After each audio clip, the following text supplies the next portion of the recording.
qasrigan aawa boqoradiisa macnaha waxaan ka wadaa boqoradii tiiju ahayd aniga fitayaan jeclahay ma hada fitay adiga kuma jeclo jecelkaaga oo ma qalmo ninka soo qiyaano leh si aad u daawato dhammaan musalsalaadka ku baxa Soomaaliga adigoo daawanaya habeen walba 33 musalsal mid walbana xiliga uu TV-ga saaran yahay 2 daqiiqo kadib aad ku daawan kartaa ugu horreyn application-ka Telegram-ka ah kala soo deg Play Store-ka xagga kore ku qor Telegram markaad soo dejisato kadib app-ka waa soo dejisanaysaa nambarkaaga caadiga ah ku samaysanaysaa sida WhatsApp-ka kale kadib markaad soo samaysato xagga kore searching-ka aad waxa qoraysaa Asaas TV markaad intaas qorto waa kaas kanaalka halkaas ayuu ka soo baxayaa waad ku dhufanaya kanaalka marka kanaalka ku dhufato kadib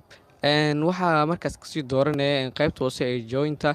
marka halkaas taabato waad ku soo biirsalaadka ama aad arki weyso waxaad markaas sii taabanaysaa meelaha nambarada ku qoran yihiin ama nambarka shaashada saaran oo Telegram oo nambar ahaan waa seefanaysaa sida WhatsApp-ka camal marka qof ku dirsanayso kale marka sidaas oo kale kadib halkaas la xiriir halkaas ayaa lagaaga caawin doonaa adigoo heli doono musalsalaad